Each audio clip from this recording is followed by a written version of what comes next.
The flashing red and blue lights bounce off the glossy black exterior of the SUV. The streets are quiet, too quiet. Chris Hemsworth grips the steering wheel, his fingers tapping lightly against it. He takes a slow breath, watching the rearview mirror as the patrol car creeps closer. The officer steps out, confident, in control. Chris exhales and rolls down his window. "Evening, officer." His voice is calm, controlled. The cop doesn't smile, doesn't nod. Instead, he tilts his head, studying the Hollywood star like a puzzle he's about to solve. "License and registration." His voice is clipped. Chris reaches for his wallet, slow, deliberate movements. No sudden motions. He's played too many action heroes not to know how this works. The officer takes the license, eyes flicking to the name. Something in his posture changes. "Chris Hemsworth, huh?" A smirk, just barely. Or is it something else? Chris gives a polite nod. Not cocky, not defensive. Just waiting. The cop shifts his weight, glancing back at his patrol car. The air is thick. "You think being a movie star puts you above the law?" Chris doesn't react. He just meets the officer's gaze. The power dynamic is shifting. The officer grips the ID a little tighter, his knuckles whitening. "I've seen your type before. Hollywood hotshots who think rules don't apply to them." The audience leans in. Something's off. This isn't a routine stop anymore. Chris tilts his head, voice still even, controlled. "Officer, I'm just following instructions. If there's an issue, I'd be happy to resolve it." The cop doesn't answer, just stares. The moment drags. The silence is loud. Then something changes. The officer leans into the window, too close. The audience can feel it. "You know, guys like you, they're not as tough as they act on screen." Chris just blinks. No reaction. No flinch. The cop waits, expecting something. A crack in the armor. A sign of weakness. But Chris, he just breathes. Then, boom. The officer suddenly reaches for something on his belt. Chris stays perfectly still. The audience holds their breath. What happens next? Chris doesn't move. His fingers stay on the steering wheel, steady, controlled. His eyes flick toward the officer's hand, now resting dangerously close to his holster. The street is dead silent. No honking cars, no pedestrians, just the eerie hum of the patrol car's engine idling behind them. The tension is thick enough to cut with a knife. The officer's breathing shifts, just slightly, his stance adjusting. Chris recognizes it immediately. The body language of someone who wants control but isn't sure he has it. This isn't about a traffic stop anymore. It's something else. Something unspoken. Chris exhales, slowly, controlled. "Is there a reason my ID is still in your hand, officer?" His voice is smooth, casual, but the words are precise, deliberate. The cop's lips press into a thin line. His fingers tighten on the ID for a second before he flips it between his fingers, almost like he's debating something. Then he finally speaks. "Step out of the car." Chris doesn't hesitate. He pushes the door open, movements slow, careful, no sudden motions. His feet touch the pavement, and now he's standing, towering over the officer. The height difference is noticeable. The air shifts again. The officer tilts his head up slightly, his authority tested in a way he didn't expect. He gestures toward the car with his chin. "Hands on the hood." Chris doesn't argue, doesn't resist. He turns, pressing his palms flat against the smooth metal. The cold surface contrasts against the warmth of his skin. He feels the weight of the officer's eyes on him, scanning, judging, looking for something. The audience is locked in now. This isn't just a celebrity getting pulled over. This is a test of power, of control, of ego. The officer steps closer, too close. His voice lowers, just enough that the mic on his uniform might not catch it. "You ever had a real man put you in your place?" Chris doesn't turn around. He doesn't flinch. But something in his stance changes, just slightly. The silence stretches. The audience waits. Then Chris finally speaks. "You sure you want to do this?" The words are soft, but they hit like a hammer. The officer's smirk falters for a fraction of a second. Chris slowly lifts his head, his gaze locking forward. posture unwavering. And then the officer's radio crackles, a voice on the other end. Unit 3-7, status check? The cop's jaw tightens. His fingers twitch. He doesn't respond right away, because for the first time tonight, he's the one second-guessing himself. The officer's fingers hover over the radio, but he doesn't press the button. His eyes flick between Chris and the patrol car as if debating something. The streetlight above them flickers slightly, casting long shadows over the pavement. Chris stays still, his palms still resting on the hood, his breathing steady, unreadable. He's not resisting, not backing down, just waiting. The silence drags. The cop's grip tightens around his belt. You didn't answer my question, he mutters, low enough that the radio won't pick it up. Guys like you ever had someone remind you you're not the one in charge? Chris finally tilts his head just slightly, just enough to glance over his shoulder. His expression? Unshaken, cold, calculated. That's an interesting question, he says, voice even. But here's a better one.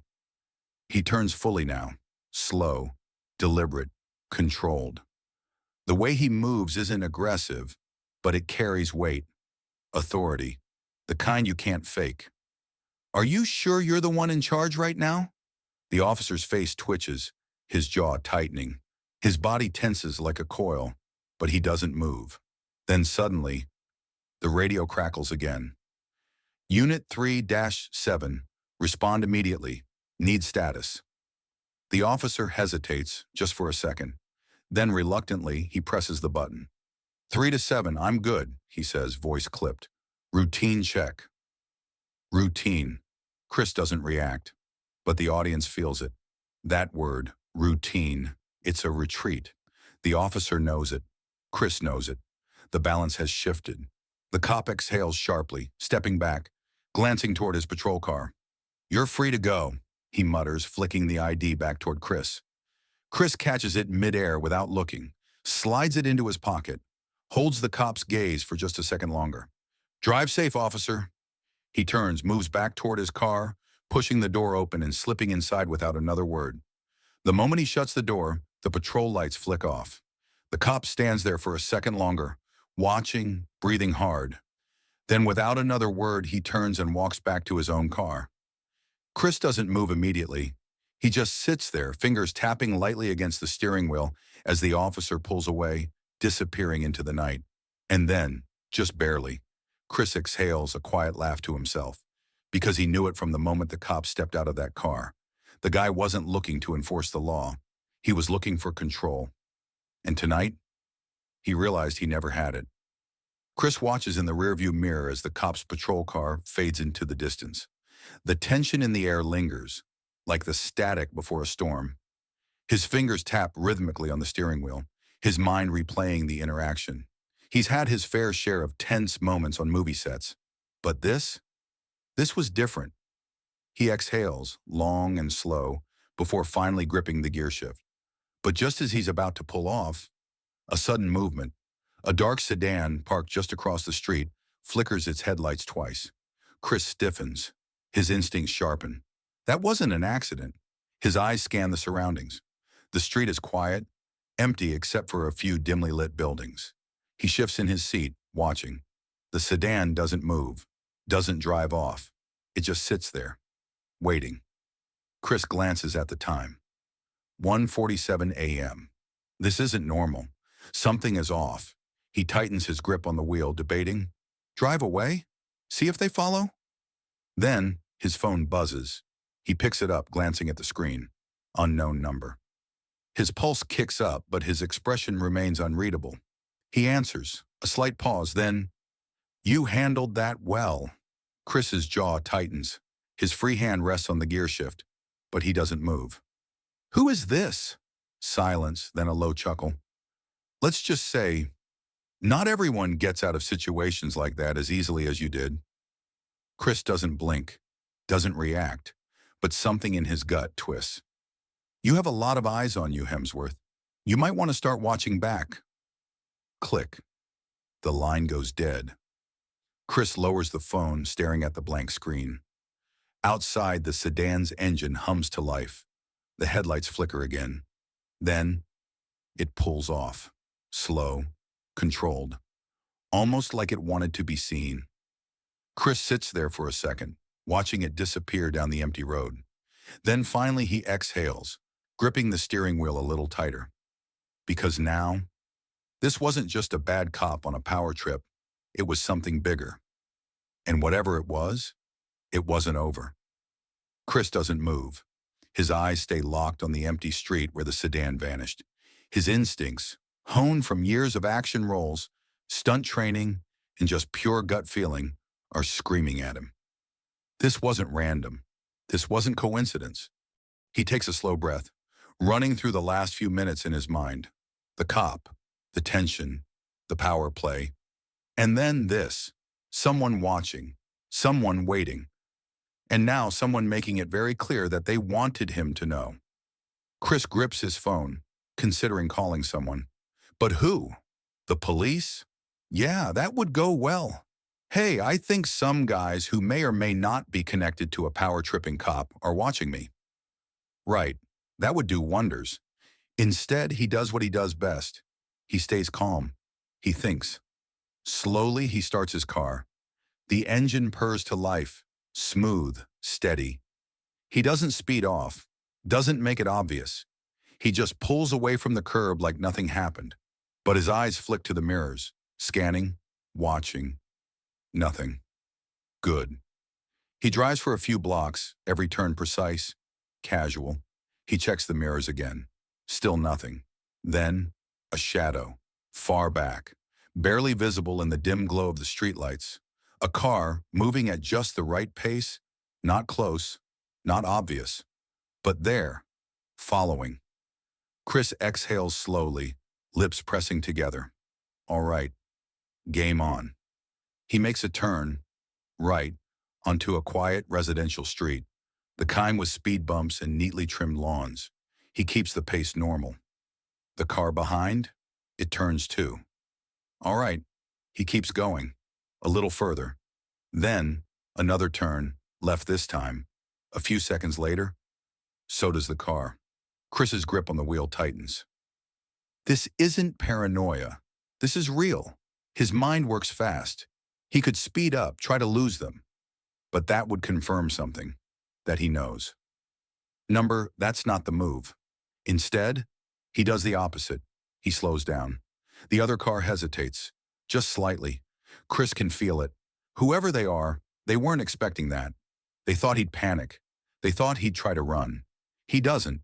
Instead, he signals, turns into an empty gas station lot, parks. He doesn't turn the engine off, just sits there, waiting. Now the question is, what will they do? The car in the distance keeps rolling, slow, controlled. Then it passes. Chris watches it disappear into the night. No confrontation, no showdown, just a silent message. They wanted him to know. They're watching. Chris exhales, finally letting his shoulders relax just slightly. Whatever this is, it's just getting started. Chris sits in the car, the hum of the engine filling the silence. His fingers tap lightly against the steering wheel, his mind racing. They didn't stop, didn't confront him.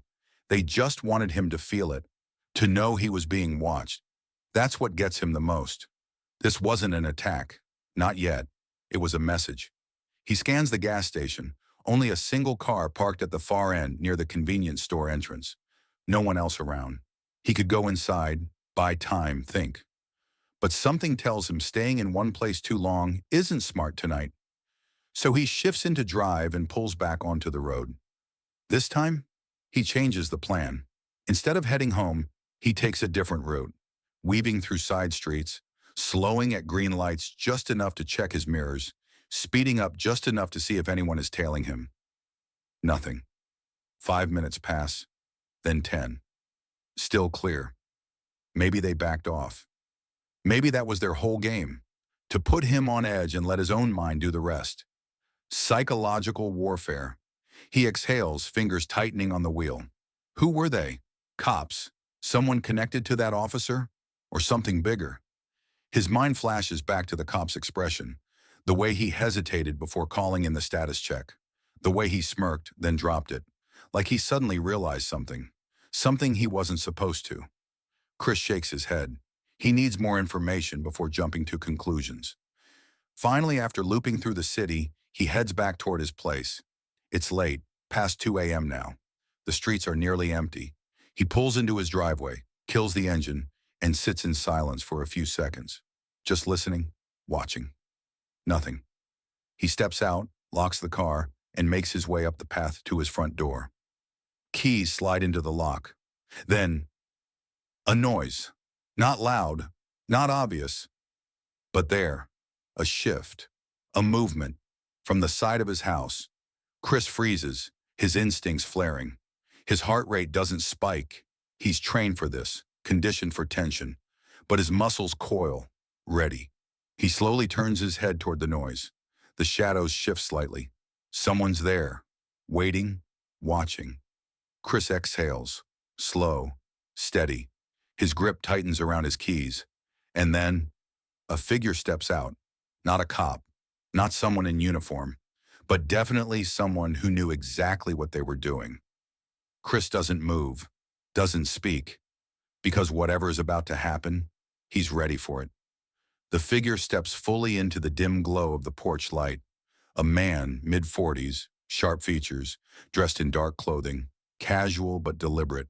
Not a thug, not random. This guy is calculated. Chris keeps his stance relaxed, but inside every nerve is on high alert. His fingers still grip the keys, his mind already cycling through possibilities. Who is he? Why here? Why now? The man studies him for a moment, then he smirks. "You handled that well," he says, echoing the words from the phone call earlier. Chris doesn't blink. "You were expecting me?" he asks, his voice calm. The man shrugs, tilting his head slightly. "Not exactly. But I figured if you weren't scared off by tonight, you'd be smart enough to know it wasn't over." Chris exhales slowly, keeping his breathing steady. "And who exactly are you?" The man chuckles lightly. Not forced, not nervous. This guy's comfortable here. "Let's just say I know things. Things about how the world really works. About people like you and people like them." Chris narrows his eyes slightly. "Them?" The man nods toward the street. "Cops, the ones who think they run things. The ones who don't like guys like you walking away from their little power trips." Chris doesn't react. He doesn't trust this guy, but he doesn't dismiss him either. "What do you want?" The man takes a step closer, lowering his voice. "To warn you, tonight wasn't just some random stop. That cop? He wasn't alone in this. He was testing you, seeing how far he could push." Chris keeps his posture steady. "And if I had pushed back?" The man's smirk fades slightly. "You wouldn't be standing here right now." The words hang heavy in the air. Chris knew it. Knew the tension in that stop wasn't just ego. It was something deeper, something planned. "So what now?" Chris asks, his voice as steady as ever. The man exhales, glancing over his shoulder as if checking the street one last time. "Now, you need to decide what kind of man you want to be. The guy who ignores this, or the guy who does something about it." Chris stares at him. "And you're here because—" The man smirks again, stepping back toward the shadows. "Because I know which kind of man you are." And just like that, he's gone. Chris watches the darkness where the man disappeared, his mind racing. He wasn't just pulled over tonight. He was chosen. And whoever these people are, they're waiting to see what he does next. Chris stands there staring into the darkness where the man just disappeared. His heartbeat is steady, but his mind is racing. This isn't paranoia. This isn't just a bad cop on a power trip. This is something bigger. Slowly he exhales, turns the key, and steps inside his house. The lock clicks behind him. The silence is thick, too thick. He doesn't turn on the lights. Instead, he moves carefully through the space, checking the windows, glancing at the security system panel. Everything seems normal, but is it? His instincts tell him otherwise. He pulls out his phone. The call log is still there. Unknown number. He taps it. The call time, 1:53 a.m., a few minutes after the traffic stop. That wasn't a coincidence.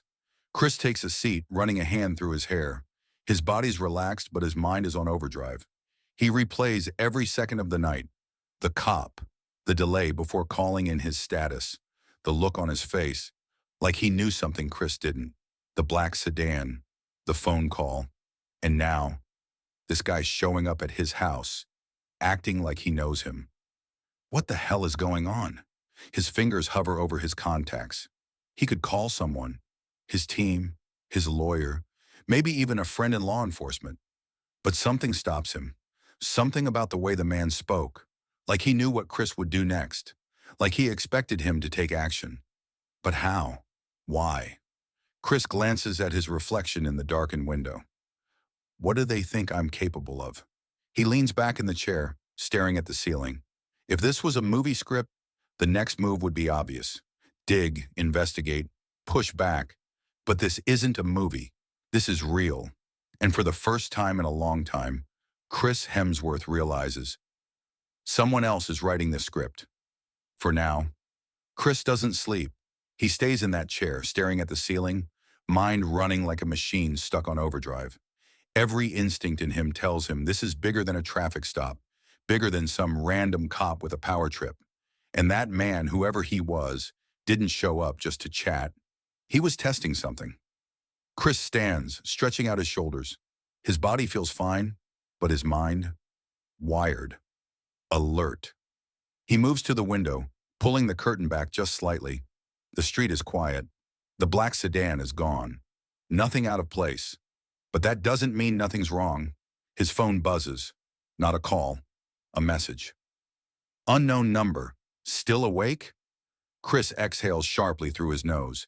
He types back, quick, direct. Chris, who are you? A few seconds pass. 3 dots appear, then disappear.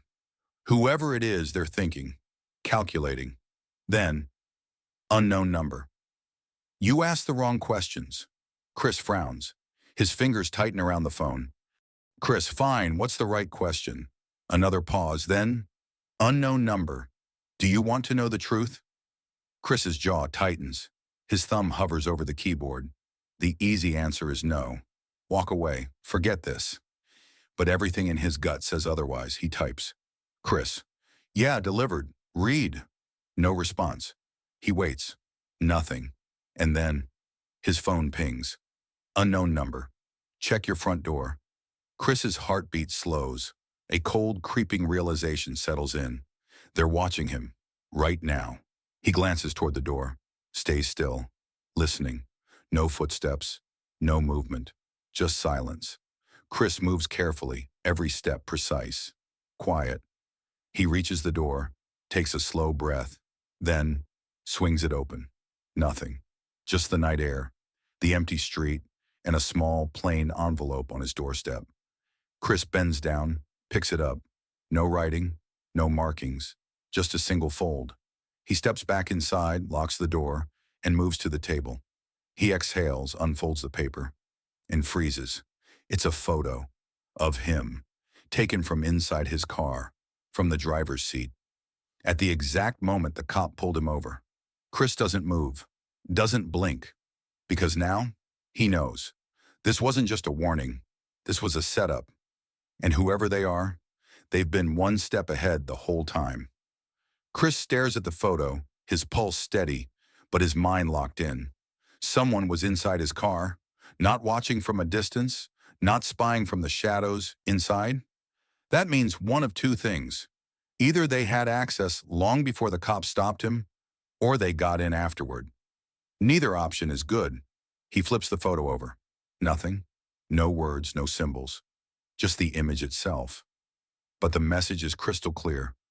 They're close. Closer than he thought. His first instinct? Security footage. He moves quickly, grabbing his laptop and pulling up the surveillance from outside his house. The feed rolls in grainy black and white, but the timeline is clear. The cop leaves. The black sedan appears. Then, something strange. A second car, one he hadn't noticed before.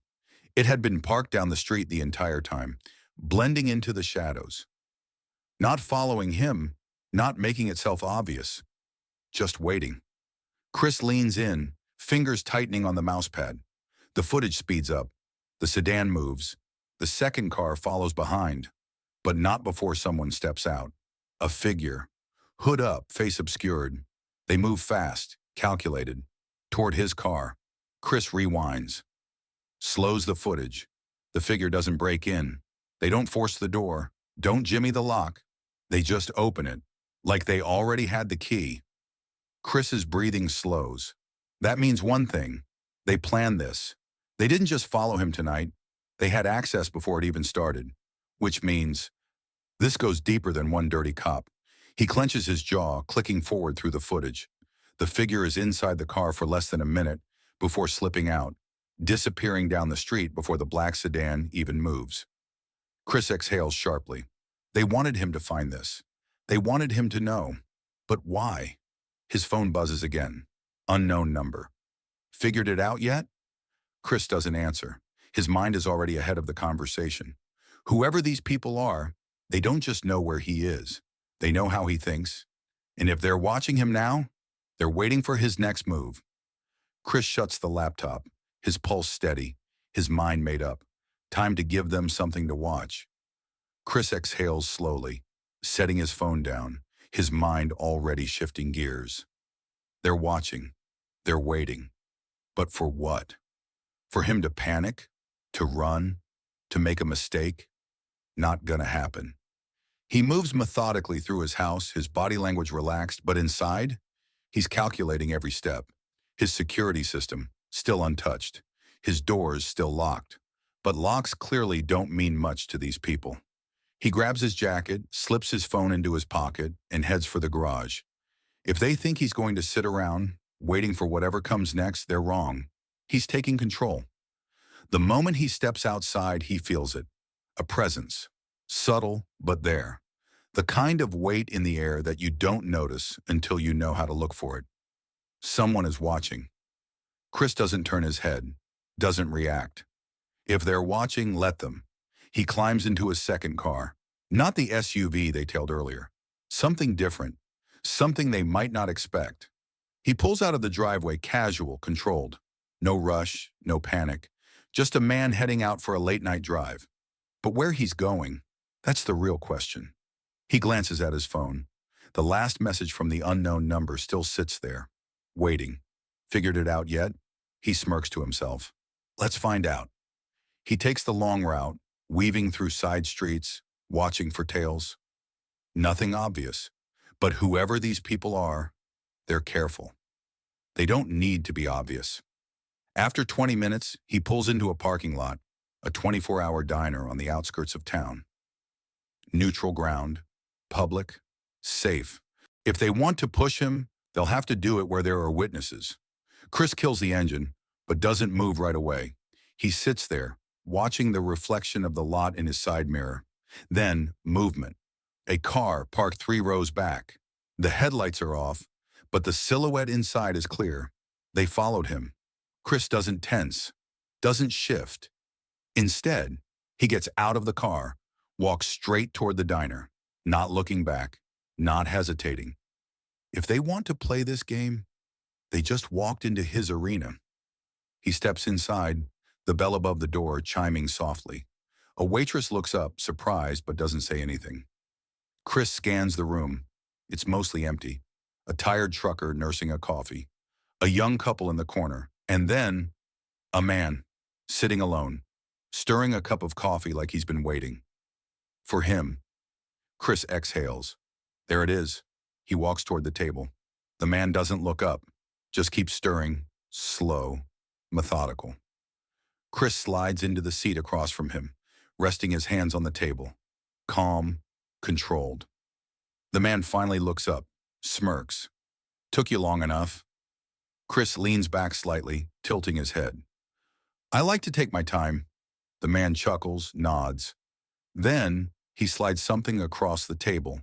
A phone, a different one, not Chris's. Chris doesn't touch it, just looks at it. Press play, the man says, voice low. Chris studies him for a moment. Then he picks up the phone and presses play.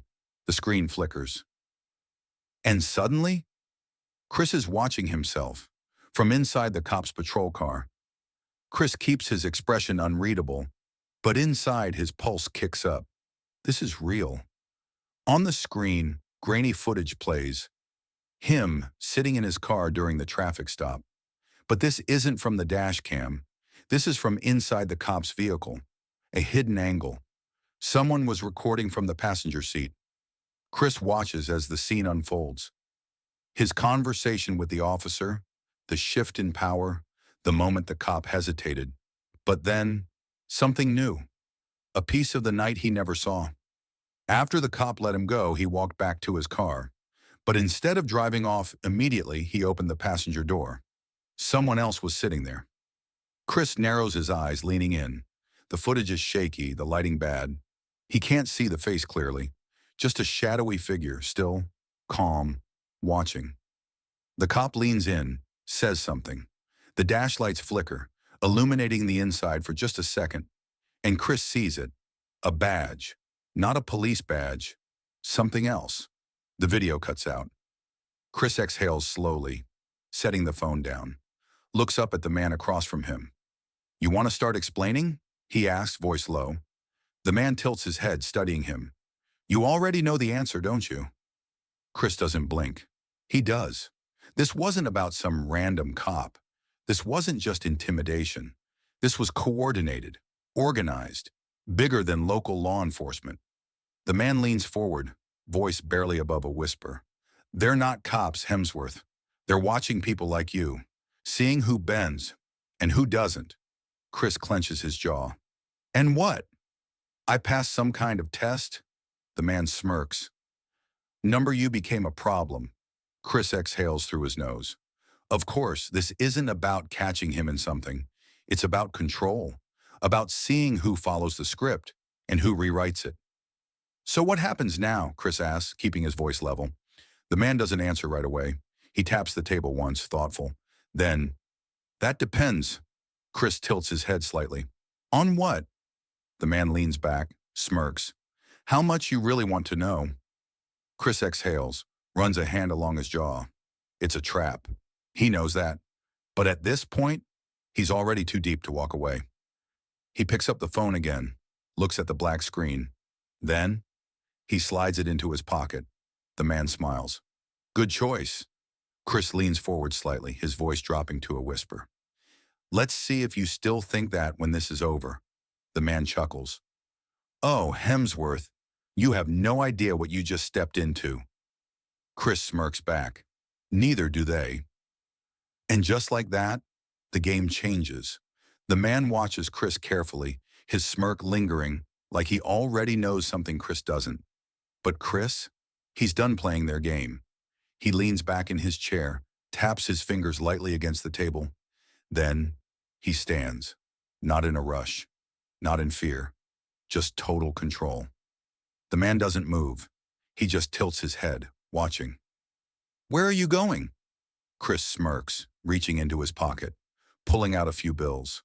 He drops them onto the table, casual. "You wanted me to know something," he says, stepping back. "Well, now I do, and that means I don't need to sit here anymore." The man exhales through his nose, amused. Smart, but not smart enough. Chris pauses just for a second. The man gestures toward the phone still in Chris's pocket. "You think that's the real test?" he asks. "You think the footage, the cop, the sedan, that's the whole story?" Chris clenches his jaw but doesn't respond. "This isn't about you anymore," the man continues. He leans forward slightly. "It's about everyone who's watching." Chris narrows his eyes. "They don't need to control you, Hemsworth." The man tilts his head. "They just need to make sure that when the time comes, you stay quiet." Chris smirks. And now, he knows exactly what this is. "That's what this is about?" he asks, stepping away from the table. "You think you can keep people like me quiet?" The man exhales, slow, measured. "Not think, Chris. We know." Chris tilts his head slightly, studying him. "Then you don't know me very well." He turns, heading for the door. The diner's quiet. The trucker is still sipping his coffee. The young couple still chatting, like none of this just happened. Chris pushes open the door. The bell chimes softly and then, "Oh, and Chris!" Chris stops just outside, his hand still on the door. The man's voice floats across the diner, calm, certain. When they come for you, it won't be a warning next time. Chris lets the words settle. Then, without looking back, he walks into the night. Because now, this is war. Chris walks into the night, his breath steady, his mind sharp. The cool air does nothing to settle the fire burning inside him. This wasn't just about control. This was about erasing voices, about power. And now, he's in the crosshairs. He doesn't go straight home. That would be stupid. He weaves through side streets, keeps his eyes on his mirrors. Nothing obvious, no black sedans tailing him this time. But he knows better. They're watching. They're always watching. He pulls into a parking garage downtown, climbs out of the car and leans against the hood, arms crossed, thinking, what's the next move? They want him afraid. They want him to hesitate, to do nothing. That's why they left breadcrumbs instead of chains. But they miscalculated. Chris isn't the guy who backs down. He pulls out the burner phone the man gave him, flipping it in his hand. Every part of him says this thing is a trap, a ticking bomb just waiting for him to press the wrong button. But then he remembers the footage, the shadowy figure in the cop car, the badge that wasn't a badge. If he ignores this, it doesn't go away. It only gets closer. He powers on the phone, no password, just a single app open, a messaging thread, one message. Unknown. The truth is bigger than you think. We'll be in touch. No sender, no number, just words sitting there like a dare. Chris exhales through his nose, his jaw clenching. They think they're in control. They're wrong. He pockets the phone, pushes off the car, and makes a call on his own device. Not a friend, not an agent. Someone who knows how to track things that aren't supposed to be found. The line clicks. A voice answers. Chris? Didn't expect to hear from you at this hour. Chris stares out at the empty parking lot, voice steady. I need a favor. No questions asked. A pause, then, that's serious? Chris exhales. Yeah. Another pause, then a chuckle. All right, mate. Tell me what you need. Chris glances down at the burner phone in his palm. I need to know who sent this. Because whoever's on the other end, they just made their first mistake. They thought Chris Hemsworth was playing their game. Now, they're playing his. The voice on the other end of the line doesn't hesitate. Send me a picture of the phone. Don't turn on anything else. No Wi-Fi, no GPS, just the image. Chris snaps a quick photo of the burner, the screen still glowing with that cryptic message. He sends it. A few seconds pass. Then, yeah, this is interesting. Chris tightens his grip on the phone. What do you mean? A pause, then a low chuckle. Not amusement, something else. This thing isn't just a burner, it's a tracker. Chris exhales slowly, his eyes scanning the empty parking lot. You're telling me they wanted me to turn it on? Oh, definitely. But here's the kicker, mate. It's not tracking your location. It's tracking your voice. Chris's blood runs cold. Say that again. They don't care where you go. They care about what you say. Whatever mic is in that thing, it's listening, probably feeding it straight back to whoever gave it to you. Chris clenches his jaw. They weren't waiting for him to make a move. They were waiting to hear what he knew. His instincts kick in. They expect him to panic. Instead, he laughs. All right then. Let's give them a show. He flicks the phone open, puts it on speaker, and leans against the hood of his car, voice loud and clear. You listening? Good. You wanted me to know I was being watched, mission accomplished. But you should have done your homework first. Silence, Chris smirks. Let them sweat. You think you've got control? You don't. Because now, I'm watching you. He lets the words sit, the weight of them. Then, he crushes the phone in his hand. The plastic cracks. The screen shatters. The circuits inside die with a final, useless flicker of light. He tosses the broken device onto the concrete and grinds it under his boot. A deep breath. Then he speaks into his real phone. Find out where that signal was going. I want to know who's listening. The voice on the other end chuckles. Thought you might say that. Already on it. Chris exhales, glancing around the empty parking lot. He should feel alone. But he isn't. Not anymore. Because somewhere out there, someone just heard exactly what he said. And now, they know he's coming for them. Chris doesn't go home. Not yet. Home isn't safe anymore. He pushes off the hood of his car, scanning the parking garage one last time. No movement.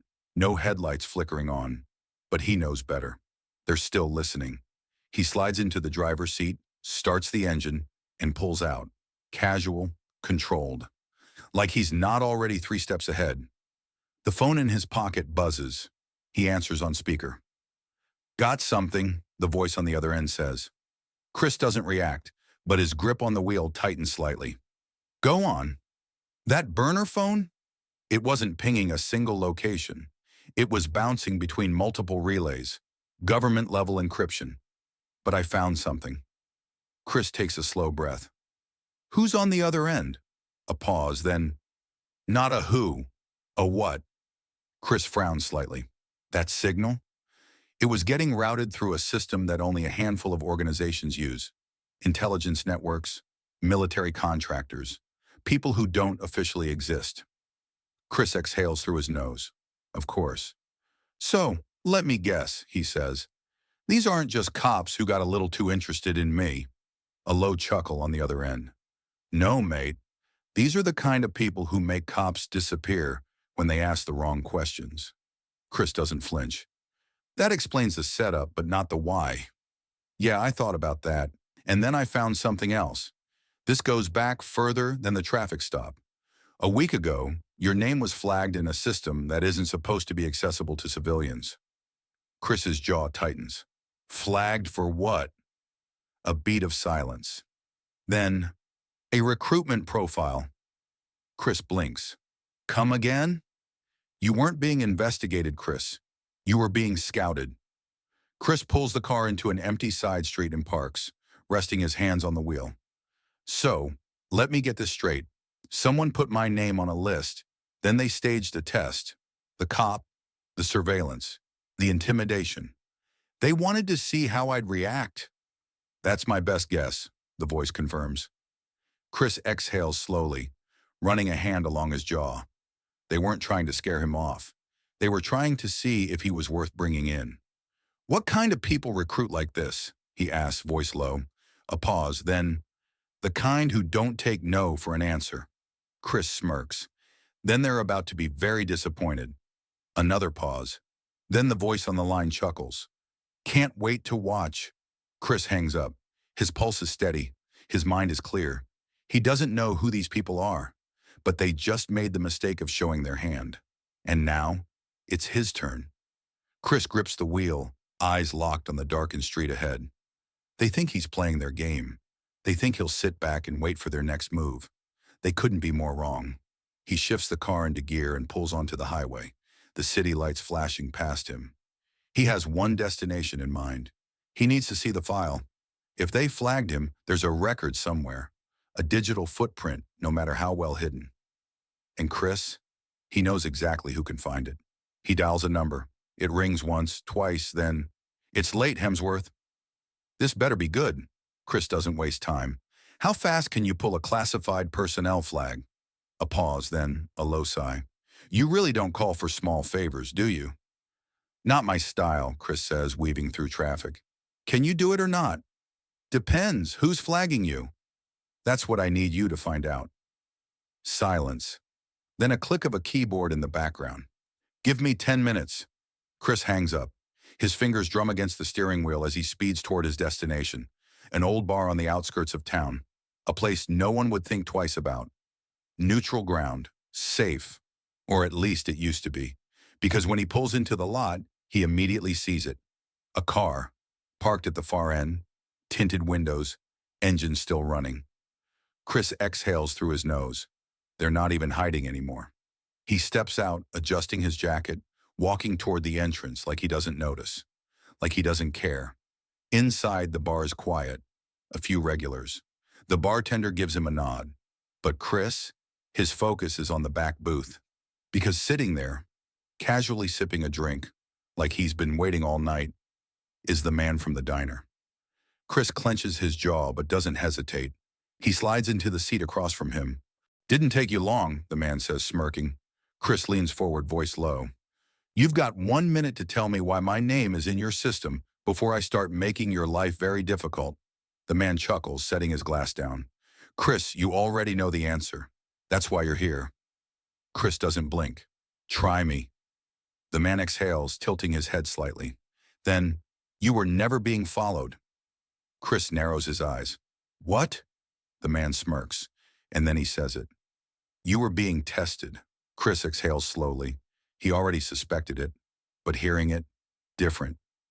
By who? He asks. The man takes a slow sip of his drink before answering. By the kind of people who know what you're capable of before you do. Chris doesn't move. And what exactly do they think I'm capable of? The man's smirk fades slightly. Surviving what comes next. Chris doesn't react, but inside, everything shifts, because for the first time tonight, he realizes. This isn't about them watching him. It's about them preparing him for something much, much bigger. Chris doesn't blink, doesn't shift. He just lets the weight of the man's words settle, surviving what comes next. For a moment, neither of them speaks. The bar hums in the background, normal life carrying on like everything hasn't just changed. Then, Chris leans in, voice steady. And if I don't want to play your game? The man smiles, not smug, not condescending, just knowing. Chris, you're already in it. Chris exhales through his nose, shaking his head slightly. You think because you put my name in some system, I'm yours?